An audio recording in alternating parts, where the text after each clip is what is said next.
బయట మంచి వాన పడుతుంది. సో ఇలాంటి టైంలో మంచి మసాలాదార్ పుదీనా రైస్ లాంటివి తింటే జలుబు చేయకుండా ఉంటుంది, చాలా రిఫ్రెష్మెంట్గా ఉంటుంది. సో అన్నీ రెడీ చేస్తాను. ఫస్ట్ అన్నం ఉడకబెట్టేసాను, బాస్మతి రైస్, క్యారెట్, ఆలుగడ్డ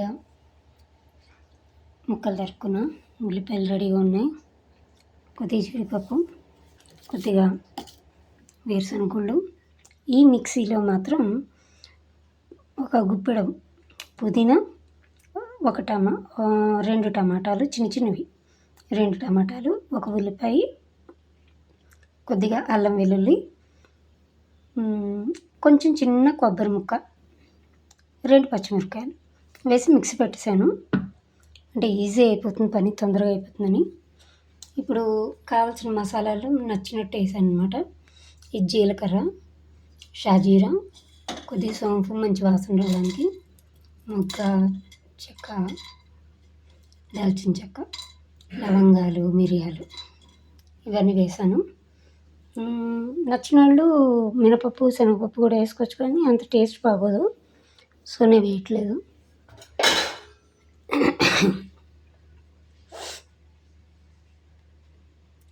కొంచెం ఆయిల్ గట్టిగానే వేసుకోవాలి.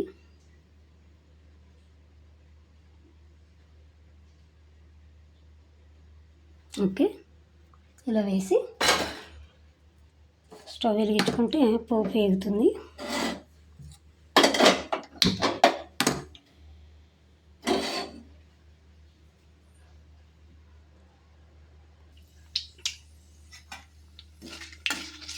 ఓ 2 తేజ్పత్తాలు కూడా ఇంతే వేసుకుంటే మంచి వాసన వస్తుంది.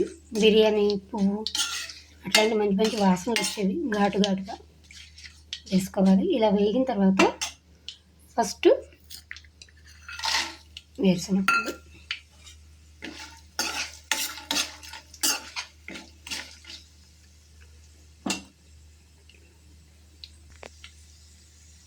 ఇలా వేరుశనగ గుళ్ళు వేగిన తర్వాత కట్టపమ్మని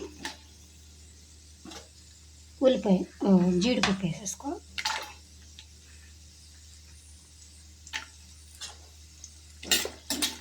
ఇవి 1 నిమిషంలో వేగిపోతాయి కాబట్టి వాటి వెంటనే ఉల్లిపాయలు కూడా వేసేసుకోవాలి.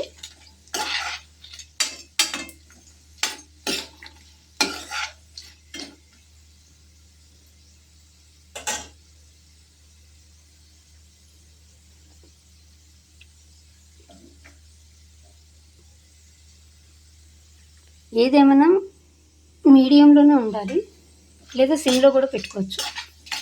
హైలో పెట్టుకుంటే టేస్ట్ మారిపోతుంది. ఇప్పుడు ఉల్లిపాయలు వేసేసుకోవాలి.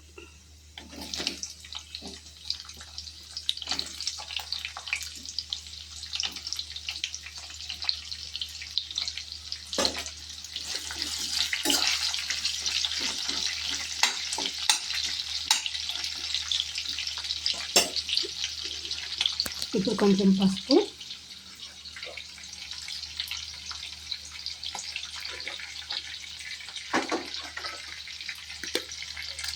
కొద్దిగా మిరియాల పొడి,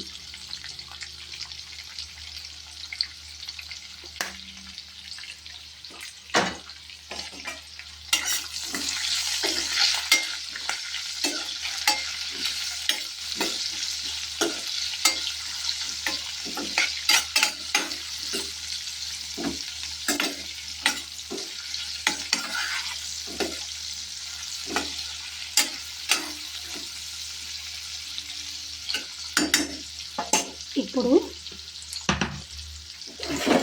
1 నిమిషం మూత పెట్టాలి, ఉల్లిపాయలు మగ్గిపోతాయి.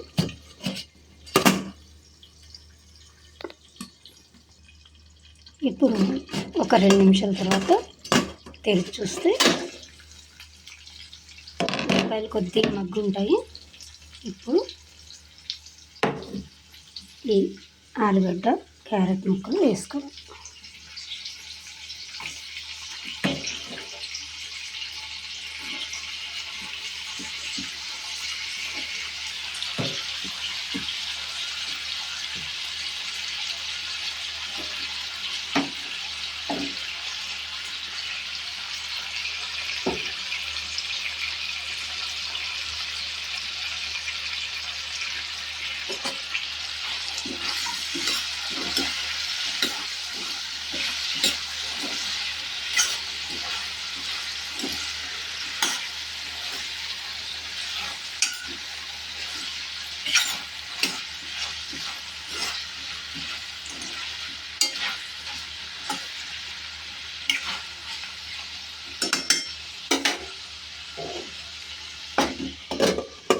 మూత పెట్టేసేసి 5 నిమిషాలు ఆగిన తర్వాత ఉప్పు వేయాలి.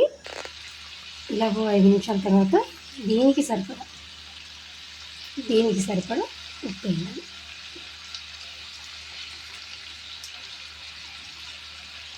దీనికి సరిపడా వేయాలి. దీంట్లో కూడా నేను ఉప్పు వేయలేదు. సో దీంట్లో ఆల్రెడీ పచ్చిమిరపకాయలు మసాలా ఉంది కాబట్టి నేను వేరే మసాలా వేయను కాబట్టి పించ్ పసుపు అంతకంటే అక్కడ సరిపోతుంది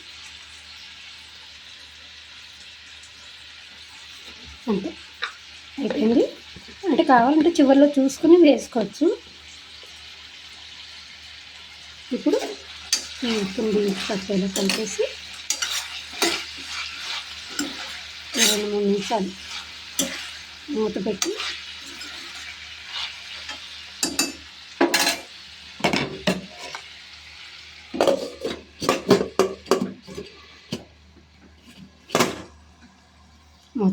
ఓ 5 నిమిషాలు పూరా 5 నిమిషాలు వదిలేయాలి.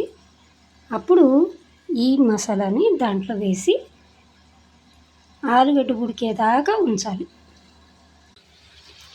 ఇలా ఉడికింది అంటే కొద్దిగా ఉడికింది, పూరా ఉడకలేదు. ఇప్పుడు ఈ మసాలా పౌడర్ వేసేస్తాను. అదే పౌడర్ కాదు, మిక్సీ పట్టిన క్రీమ్ పేస్ట్ ఏదో ఒకటి వేసేసి కలిపేయాలి. ఇంకా బీట్రూట్ అవి ఉంటే బాగుంటుంది, బిర్యానీ అయిపోతుందని అనుకున్నాను.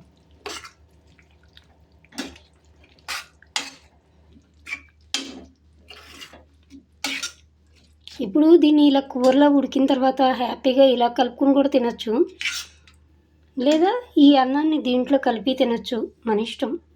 కాకపోతే ఏదైతేనే ఫస్ట్ ఆలుగడ్డ ఉడకాలి. ఇంకా ఉడకలేదు చూడండి, చూసినారు దిగట్లేదు, గట్టిగా ఉంది. అది ఇందులో ఒక గ్లాస్ నీళ్ళు కూడా పోయొచ్చు, తప్పేం లేదు. ఎందుకంటే చిక్కగా ఉంది కదా, ఎలాగో ఇందులో కొద్దిగా నీళ్ళు పోసి తిప్పుతాను కాబట్టి సరిపోతుంది.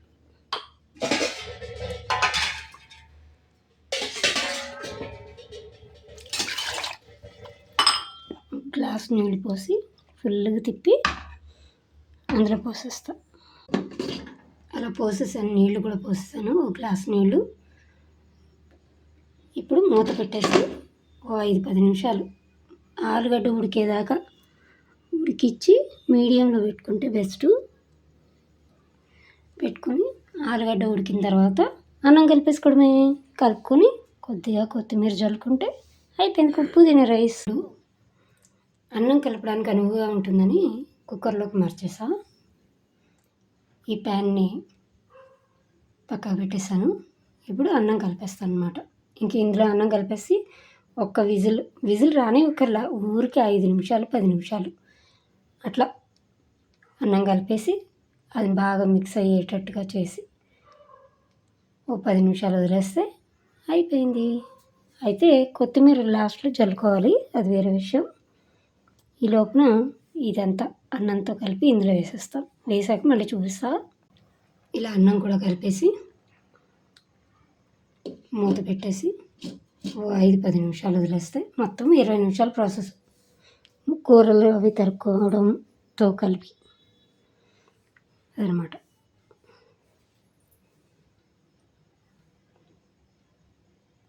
అయిపోయింది. ఇప్పుడు కాసింది కొత్తిమీర మంచిగా జల్లుకొని అన్ని వైపులు సన్నగా తరిగి